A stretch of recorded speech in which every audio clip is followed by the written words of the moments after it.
Hello friends, welcome to editorial analysis by Simplified Civil Services September 3 Sunday को the Hindu और Indian express में एक भी ऐसा आर्टिकल नहीं है जो आज पढ़ने लायक है, कवर करने लायक है।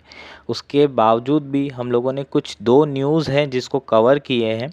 एक जो फर्स्ट न्यूज़ है जो पूरे वीक आ रही थी, हमने संडे के लिए ही रखा था, वो है आदित्य L1 जो कि सोलर ऑब्जर्वेटरी है, उसके बारे में हम डिटेल में चर्चा करेंगे। डायरेक्ट क्वेश्चन प्रीलिम्स में आने की संभावना कम है, लेकिन इनडायरेक्ट क्वेश्चन ज़रूर आ सकता है। सन से रिलेटेड जो इंटरनल स्ट्रक्चर है, इंटरनल स्ट्रक्चर के अलावा एटमॉस्फेयर है, जो आउटर लेयर है उसका स्ट्रक्चर है, सारी चीज़ें डिस्कस करेंगे। सोलर फ्लेयर्स क्या होते हैं, सन स्पॉट, और उससे रिलेटेड क्या क्या स्टडी करने वाला है आदित्य L1, उसके बारे में बात करेंगे। लाग्रांजिस पॉइंट के बारे में हम बात करेंगे जो कि L1 पॉइंट है, और हम पूरी चीज़ें डिटेल में चर्चा करेंगे। पूरे कॉन्सेप्ट को क्लियर किया जाएगा। इसके अलावा एक जो नेक्स्ट आर्टिकल है, बेसिकली न्यूज़ है, एक सर्वे आया है, irrigation sources run on electricity.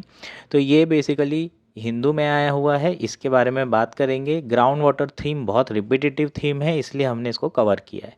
तो ये दो आर्टिकल हम आज डिस्कस करेंगे। इसके अलावा आप लोग प्लीज़ कमेंट करिए, लाइक करिए।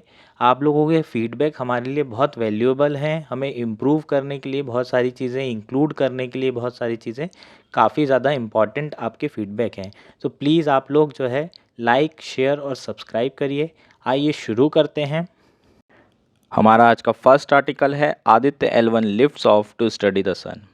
ये आर्टिकल द हिंदू में आया हुआ है और आज का सबसे इम्पॉर्टेंट आर्टिकल है। GS3 2024 का जो मेंस है उसमें ये क्वेश्चन आपको दिखाई देने की 100% संभावना है। क्यों है? क्योंकि रिसेंटली जेम्स वेब टेलीस्कोप के बारे में पूछा था, तो इतने स्टैटिक क्वेश्चन यूपीएससी आजकल पूछ रहा है मेंस में भी। तो बिल्कुल आपको आदित्य L1 सोलर मिशन दिखाई दे सकता है नेक्स्ट ईयर के मेंस में। प्रीलिम्स में अगले साल आने की संभावना बहुत कम है। क्यों कम है? क्योंकि 2024 में ये बहुत हॉट टॉपिक होगा। आपको आ सकता है तो 2025 या फिर 26 में आदित्य मिशन जो है आपको दिखाई दे सकता है। आदित्य जो है, अगर आप इस नाम की बात करें तो सूर्य का पर्यायवाची आदित्य होता है, इसलिए इस मिशन का नाम आदित्य है। L1 इसलिए रखा गया है क्योंकि इसे जिस पॉइंट पे प्लेस किया जा रहा है इस सैटेलाइट को, वो सैटेलाइट जो ऑब्जर्वेटरी है उसको हम जहाँ प्लेस कर रहे हैं वो बेसिकली लाग्रांज पॉइंट 1 है, इसलिए इसका नाम आदित्य L1 जो है रखा गया है। क्या है न्यूज़, शुरुआत करते हैं। तो इंडिया ने अपना पहला solar observatory mission Aditya L1 launch किया है कल 11:50 पे। इंडिया का और पाकिस्तान का मैच था, इसलिए बाकी किसी चीज़ों पे ध्यान गया नहीं होगा आप लोगों का।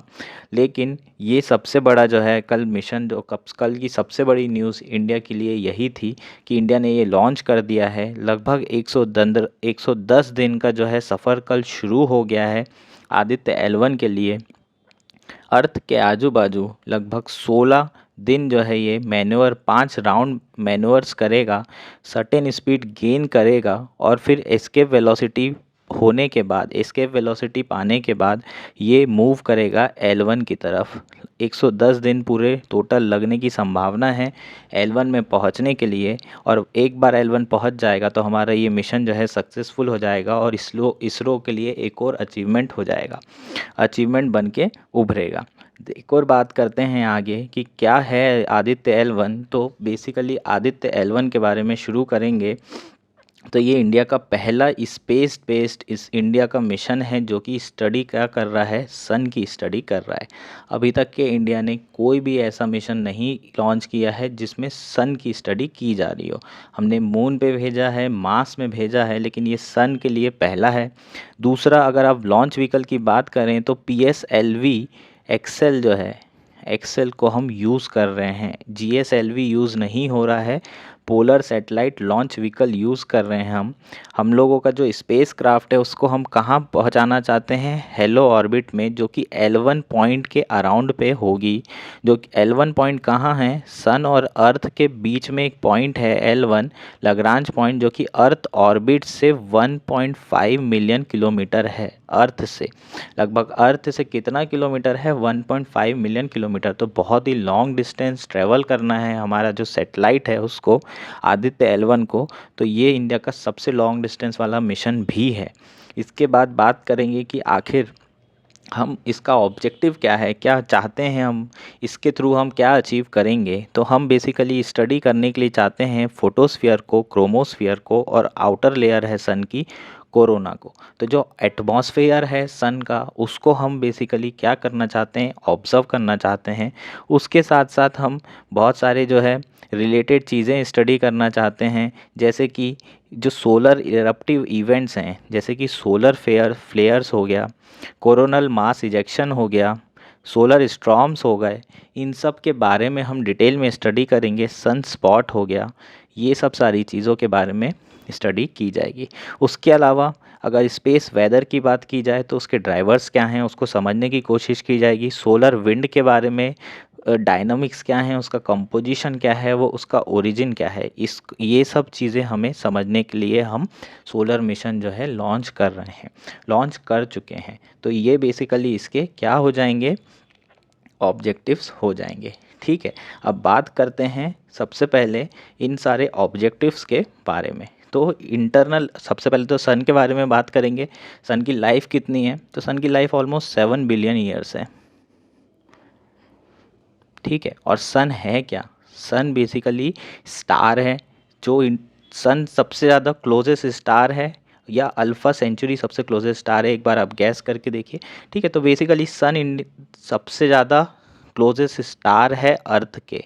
नेक्स्ट क्लोजेस्ट स्टार जो है सन के अलावा अगर देखा जाए तो वो अल्फ़ा सेंचुरी होगा। बहुत लोग कंफ्यूज हो जाते हैं, इतना याद कर रखा है हम लोगों ने कि अल्फ़ा सेंचुरी सबसे क्लोजेस्ट है, लेकिन सन के बाद सबसे क्लोजेस्ट होता है। तो सन क्या है, बेसिकली स्टार है। यहाँ पर क्या हो रहा है, हमेशा हीट जनरेट हो रही है, थर्मल फ्यूज़न हो रहा है। बेसिकली फ्यूज़न जो न्यूक्लियर रिएक्शन है यहाँ पर हमेशा चल रहा है, हाइड्रोजन से हीलियम, हीलियम से लिथियम, इस तरीके से जो है फ्यूजन रिएक्शंस हो रहे हैं, जिसके कारण इतनी ज़्यादा हीट दिखाई देती है। सन जो है लाल कलर का होता नहीं है, हमें वैसा वो दिखाई देता है हमारे एटमॉस्फेयर के कारण, है ना। नहीं तो जैसे चांद वाइट कलर का लोग अज्यूम करते हैं और सन को लाल कलर का, तो वो उस कलर का नहीं होता है। ठीक है, ये हमारे एटमॉस्फेयर के कारण हम जो परसीव कर पाते हैं, क्योंकि वेवलेंथ बहुत ज़्यादा चाहिए अपने को, और जो रेड कलर होता है उसकी वेवलेंथ ज़्यादा होती है, इसलिए हमें ऑरेंज रेड दिखाई देता है सन। समझ में आया क्या? ठीक, अब बात करेंगे जो सन का स्ट्रक्चर है, इंटरनल स्ट्रक्चर की। ठीक है, तो इंटरनल स्ट्रक्चर की बात करेंगे तो सबसे जो सेंटर मोस्ट लेयर होती है, सबसे इनर लेयर होती है, दो भाग में डिवाइड किया है, एक इनर लेयर के भाग होती है, एक आउटर लेयर होती है। तो टोटल 6 लेयर्स हैं। इनर लेयर की बात करेंगे तो जो फर्स्ट लेयर है, जो सबसे सेंटर मोस्ट लेयर है, उसको कोर कहा गया है, जिसका टेम्परेचर कितना है, 15 मिलियन डिग्री सेंटीग्रेड। यहाँ पर हाइड्रोजन से हीलियम फ्यूजन रिएक्शंस हो रहे हैं। ठीक है, और इसी से जो एनर्जी जनरेट हो रही है। बिना सन के जो है हमारा अर्थ, हम लोग सर्वाइव कर सकते हैं क्या? नहीं कर सकते, क्योंकि वो बेसिकली जो अर्थ का टेम्परेचर है वो मेंटेन किए हुए एवरेज टेम्परेचर 14-15 डिग्री।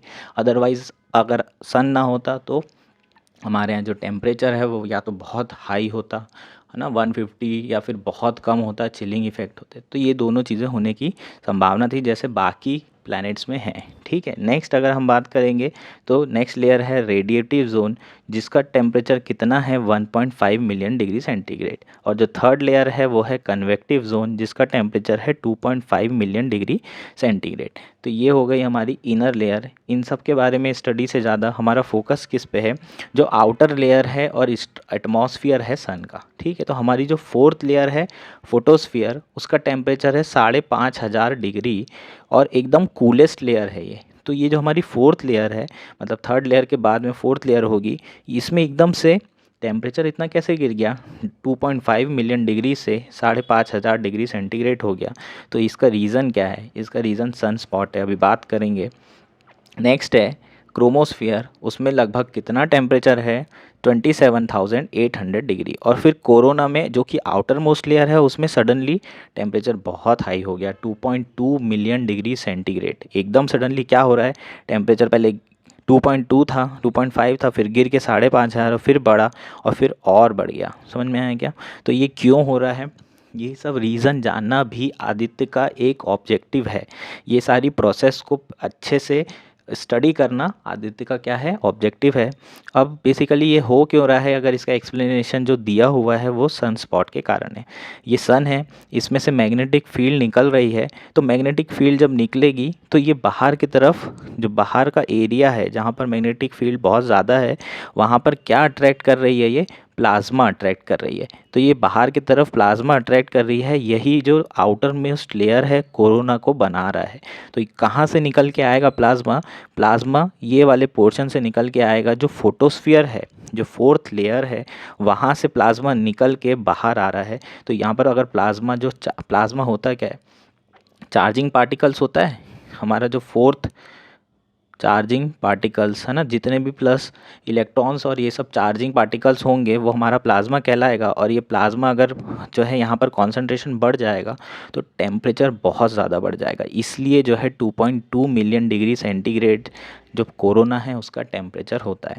अब फोटोस्फीयर की बात करते हैं, जहाँ से जो हमारा प्लाज्मा निकलता है, जो चार्ज जहाँ से निकलता है, ये मैग्नेटिक फील्ड यहाँ बहुत स्ट्रांग है, यहाँ से बाहर की तरफ अवे जाएगी, जो मैग्नेटिक फील्ड इस तरफ अट्रैक्ट होगी तो यहाँ पर क्या हो जाएगा, डार्क स्पॉट बन जाएगा, एकदम डार्क रीजन होगा। क्योंकि यहाँ से मैग्नेटिक फील्ड जा रही है तो यहाँ पर जो टेम्परेचर होगा वो कम हो जाएगा, और यहाँ पर टेम्परेचर कम होगा तो उसी को हम बोलते हैं सन स्पॉट। ठीक है, और यहाँ टेम्परेचर लगभग 5,500 डिग्री हो जाएगा। समझ में आया क्या? तो ये हमारा सन स्पॉट होता है। सन स्पॉट हर साल हो ज़रूरी नहीं, लेकिन सन स्पॉट अगर मैग्नेटिक फील्ड जो है लाइंस बहुत ज़्यादा स्ट्रॉन्ग है तो सन स्पॉट ज़्यादा होगा, मतलब अर्थ को एक्स्ट्रा एनर्जी मिलेगी जिस साल मैग्नेटिक फील्ड लाइंस बहुत स्ट्रॉन्ग होगी और सन स्पॉट बहुत ज़्यादा होगा।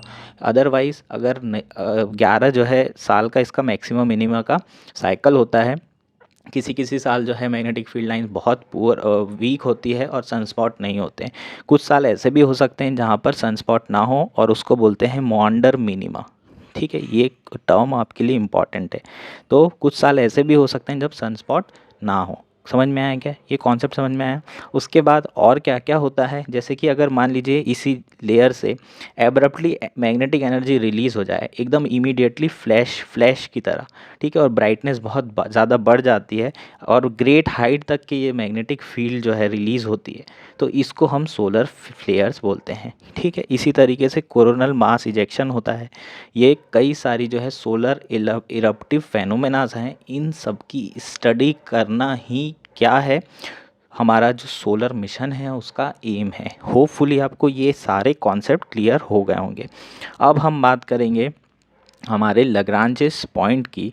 तो ये L1 पॉइंट है, ये L1 पॉइंट क्यों यहाँ पर हम ले रहे हैं, आखिर मेन हमारा एम क्या है इस पॉइंट को सिलेक्ट करने का। तो L1 पॉइंट में अगर देखा जाए, यहाँ अगर रहता है तो यहाँ पर ग्रेविटेशनल फोर्स, अट्रैक्टिव फोर्स लगेगी GE जो कि अर्थ की तरफ, और एक फोर्स यहाँ लगेगी जो कि G सन होगी।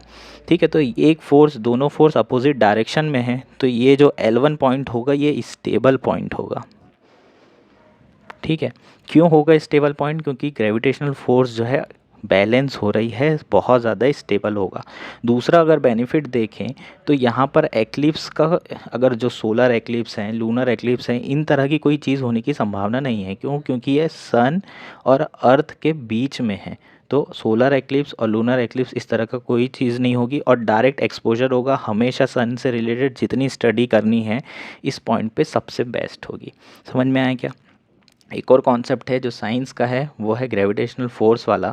जब आप पास में होते हैं तो आपको वेलोसिटी बहुत ज़्यादा चाहिए होती है। क्यों? क्योंकि आपका जो एरिया है वो कम है और केपलर्स का लॉ है AV इक्वल्स टू कांस्टेंट। अगर एरिया कम है तो वेलोसिटी ज़्यादा चाहिए, नहीं तो ये अंदर पूरा का पूरा ग्रेविटेशनल फोर्स से सन इसे खींच लेगा अगर वेलोसिटी कम हुई तो। लेकिन चूंकि ग्रेविटेशनल फोर्स लग रही है तो ये इसकी स्पीड और इसको स्टेबल कर रहा है, इसकी स्पीड को कम कर रहा है और स्टेबल कर रहा है। तो ये जो है फ्यूल एफिशिएंट वाला एरिया भी है, क्योंकि कम गति की आवश्यकता है यहाँ पर, है ना। वैसे तो इसे ज़्यादा गति लगनी थी, लेकिन ग्रेविटेशनल फोर्स ऑफ अर्थ क्योंकि अपोजिट लग रही है, इसलिए यहाँ पर उतनी ज़्यादा ज़रूरत नहीं पड़ेगी और ये स्टेबल पॉइंट होगा। इसके अलावा L2 है, ये पीछे है। ठीक है, ये वाला एक पॉइंट L3 है, L5 है और L4 है, अलग अलग पॉइंट्स हैं।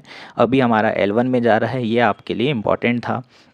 लाग्रांज पॉइंट के बारे में सारी डिटेल हो गई। 1.5 किलोमीटर है इनसाइड अर्थ ऑर्बिट। इनसाइड बहुत ज़रूरी वर्ड है, यहीं आपको यूपीएससी और जितने कोचिंग वाले घुमाएंगे, लिखेंगे आउटसाइड अर्थ ऑर्बिट, आप मारोगे बिल्कुल सही बात है, 1.5 बिलियन है, बिल्कुल यही पढ़ा था, आउटसाइड लिखा रहेगा और हम जब घर आएंगे बोलेंगे अरे यार इनसाइड था ये तो हमारा ये क्वेश्चन गलत हो सकता है। इसलिए ये टर्म बहुत इंपॉर्टेंट है कि अर्थ की जो ऑर्बिट है उसके अंदर है ये L1 पॉइंट, बहुत ज़्यादा इंपॉर्टेंट पॉइंट है। समझ में आया क्या? तो ये हमारा आर्टिकल हो गया। आपको बेसिकली पूरे कॉन्सेप्ट्स इसमें जितने थे हमने क्लियर कर दिए। इसके अलावा और कौन कौन से सोलर मिशन चल रहे हैं, इस तरह का भी सवाल आपको पूछा जा सकता है। जैसे कि पार्कर सोलर प्रोब, ये नासा का मिशन है, ये आपको पता होगा क्योंकि ये रीसेंट है। इसके अलावा हेलियास 2 सोलर प्रोब 1976 में नासा और जर्मनी की जो स्पेस एजेंसी है उन दोनों के बीच में था। सोलर ऑर्बिटर मिशन जो है, जो यूरोपियन यूनियन है स्पेस एजेंसी प्लस नासा, इन दोनों के बीच में था। ठीक है, living with the star programme किससे रिलेटेड है, कौन सी स्पेस एजेंसी से, ये आपको पता करना है। इसका आंसर जो है मैं आपको नहीं दे रहा हूँ, आप खुद ही गूगल करिए या फिर बता देता हूँ। चलो आप खुद ही गूगल करना, living with the star programme, ये आपके प्रीलिम्स के लिए इम्पॉर्टेंट है, बहुत ज़्यादा आपको पूछ सकता है कौन सी स्पेस एजेंसी से रिलेटेड है। ठीक है, तो ये आर्टिकल हमारा कंप्लीट होता है। इसमें ऐसा कोई पॉइंट जो आपको समझ में नहीं आया है तो आप कमेंट करके बताइए, मैं आपको वो भी एक्सप्लेन कर दूंगा। पूरा सन से रिलेटेड जितने कॉन्सेप्ट हैं हमने कवर कर लिए हैं और जो इसके ऑब्जेक्टिव हैं वो भी कवर कर लिया गया है। ठीक है, हमारा नेक्स्ट आर्टिकल है 3/4 of India's irrigation sources run on electricity. Recently एक स्टडी हुई है, उस पर ये आर्टिकल आया है, द हिंदू में ये आर्टिकल आया है और आपके प्री के पर्सपेक्टिव से इम्पॉर्टेंट हो जाता है क्योंकि ये ग्राउंड वाटर थीम से रिलेटेड है और ग्राउंड वाटर थीम बहुत ही रिपीटेटिव थीम है, हर साल कुछ ना कुछ इस पे आ रहा है। तो इससे रिलेटेड जो भी करंट अफेयर मिल जाए अपने को, अपन उसको पढ़ेंगे ही पढ़ेंगे क्योंकि उसके आने की संभावनाएं बढ़ जाती है। ठीक है, तो बेसिकली क्या हो रहा है, इलेक्ट्रिफिकेशन ऑफ ग्राउंड वाटर की ये रिपोर्ट है। क्या रिपोर्ट है, शुरू करते हैं। Latest edition of minor irrigation census किया गया है जो कि 6th सेंसस था। ठीक है, इसमें जो लेटेस्ट एडिशन की रिपोर्ट आई है, किसने किया है इस सेंसस को रिलीज़, जल शक्ति जो मिनिस्ट्री है ना, मिनिस्ट्री ऑफ वाटर रिसोर्सेज, उन्होंने ये रिलीज़ की है रिपोर्ट 6। तो माइनर इरिगेशन सेंसस के बारे में पहले पढ़ लेते हैं, फिर बात करेंगे डिटेल में जो रिपोर्ट आई है। तो पहला माइनर इरिगेशन सेंसस कब हुआ था, 1986-87 के रेफरेंस ईयर में हुआ था, है ना। जब रिलीज़ हो रही है रिपोर्ट वो मैटर नहीं करता, जो 6th इरिगेशन रिपोर्ट है माइनर इरिगेशन वो 2017-18 के रेफरेंस ईयर में है, मतलब जो डेटा मिलेगा हमें वो 2017-18 का मिलेगा और रिलीज़ कब हो रही है 2022-23 में। ठीक है, तो लगभग 5 साल बाद रिलीज़ हो रही है। तो पहला जो डेटा हमें मिलेगा 1986-87 का, दूसरा जो है 93-94 का, तीसरा 2001, 2000 और 2001 का, फोर्थ है 2006 और 2007 का, और फिफ्थ वाला है जो डेटा वो हमें कब मिलेगा, किस कौन सा रेफरेंस ईयर था उसका, 2011 का, जो कब रिलीज़ हुई थी 2013-14, और जो लेटेस्ट है वो 2017 का हमें डेटा दे रही है। रेफरेंस हमारा ईयर क्या है, 2017। ये बेसिकली माइनर सेंसस बहुत पुराना है, ऐसा नहीं है कि अभी रिसेंटली चालू हुआ है। तो फर्स्ट जो है इरिगेशन माइनर सेंसस कब था, 1986। तो ये कौन सा है, लेटेस्ट वाला 6th है। रेफरेंस ईयर क्या है, 2017-18। याद हो गया आप लोगों को। अब आगे बात करते हैं जो रिसेंटली रिपोर्ट आई है वो रिपोर्ट में क्या है। शुरू करते हैं इरिगेशन से। तो इरिगेशन से रिलेटेड चीज़ें क्या होती हैं, इरिगेशन बेसिकली कर कैसे सकते हैं हम, कैनल के थ्रू कर सकते हैं, है ना, कैनल बना दी। उसके अलावा टैंक, पॉन्ड्स, रिवर्स, उसके अलावा ट्यूबवेल, बोरवेल, इस तरीके की चीज़ें जो है आप क्या कर सकते हैं, यूज़ कर सकते हैं इरिगेशन करने के लिए। एग्रीकल्चर में जितना भी हम इरिगेशन कर रहे हैं, अगर ग्राउंड वाटर की बात करें तो 80% ग्राउंड वाटर हमारा काय में यूज़ होता है, इरिगेशन में। इस तरह का क्वेश्चन अभी रिसेंटली आया है। इंडस्ट्री में जो है उसके 10-12% के आसपास पानी हम यूज़ कर रहे हैं ग्राउंड वाटर, और सबसे कम हमारा डोमेस्टिक पर्पज़ के लिए यूज़ होता है। तो ये बहुत इंपॉर्टेंट है आपके लिए। रिसेंटली इस पे लगातार क्वेश्चन आ रहे हैं और रिपीटेटिव क्वेश्चन आ रहे हैं ग्राउंड वाटर थीम के ऊपर। समझ में आया क्या? तो इरिगेशन इतने तरीके से हो सकता है।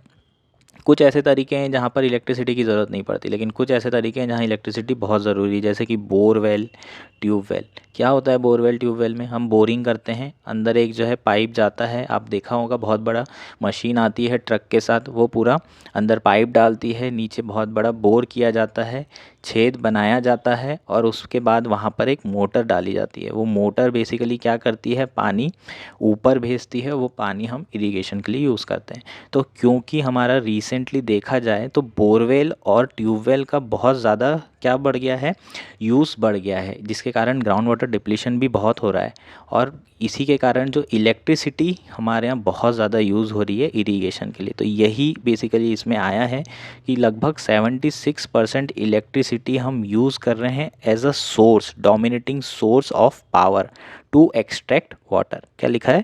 That the electricity is the dominant source of water power to extract water over diesel, wind and solar energy. Solar energy, wind energy और डीजल एनर्जी के ऊपर हम इलेक्ट्रिसिटी डायरेक्टली यूज़ कर रहे हैं। अगर आपको पता होगा तो हम गवर्नमेंट ने जो है पीएम कुसुम योजना शुरू की थी। कुसुम ये क्यों की थी? Solarisation of pumps.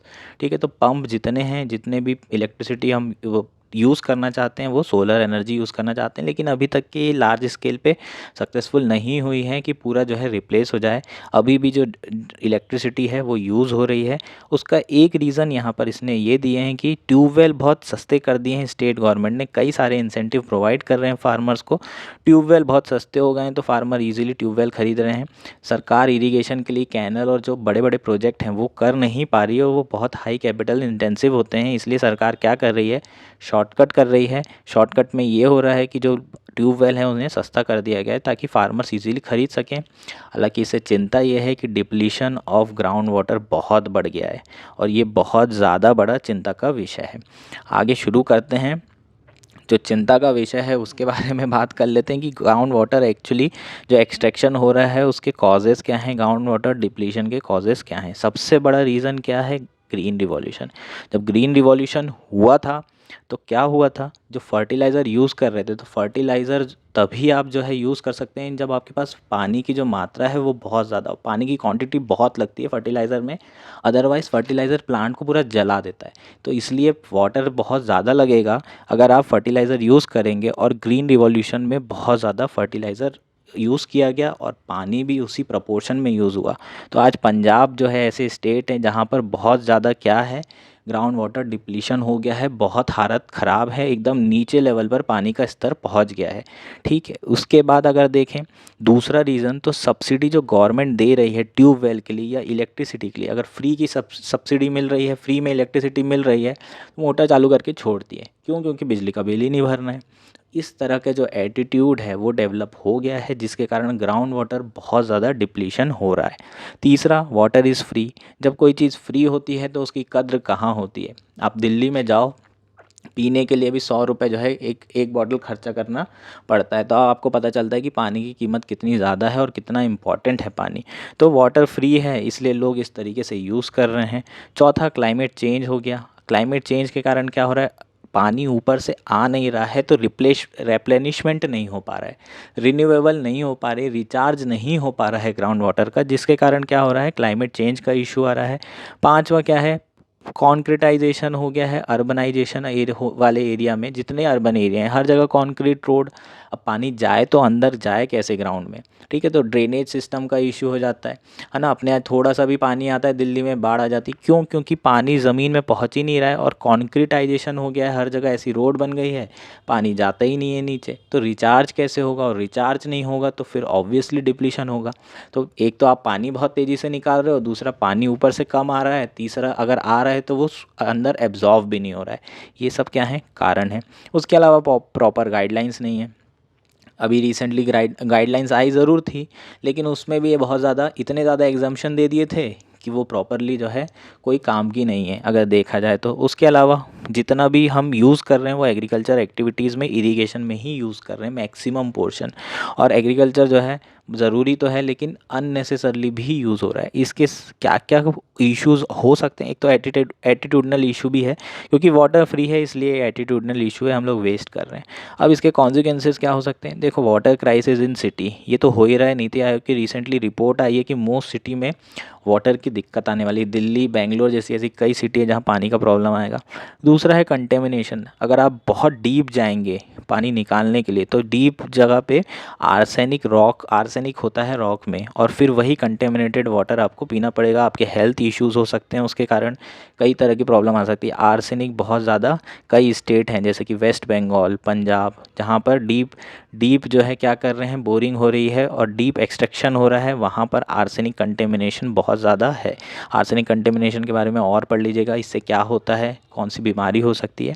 उसके अलावा बायोडाइवर्सिटी थ्रेटन, ऑब्वियसली पानी नहीं होगा तो बायोडाइवर्सिटी तो होगी ही इशू। लार्जर बॉडी काय में टर्न हो रही है शैलोअर में, और फूड सिक्योरिटी थ्रेटन हो जाएगी। जब पानी नहीं होगा इरीगेशन के लिए तो फूड कैसे प्रोड्यूस होगा, ये सबसे बड़ा मुद्दा है। कुछ छोटे मोटे के कॉन्सिक्वेंसेस लिख दिए मैंने, आप डिटेल में भी बात कर सकते हैं, और भी डिटेल में और कई ऐसे पॉइंट्स हैं छोटे छोटे जो आप कर सकते हैं कवर। तो ये आपका एक ग्राउंड वाटर से रिलेटेड पॉइंट्स हो गए। होपफुली आपको सारे पॉइंट बहुत अच्छे से समझ में आ गए होंगे, और अगर कोई इशू है तो आप कमेंट कर सकते हैं, पूछ सकते हैं। अगले जो लेक्चर होगा उसमें मैं पूरे तरीके से सारे डाउट्स ले लूँगा, कवर कर लूँगा। Enjoy your day, have fun, thank you.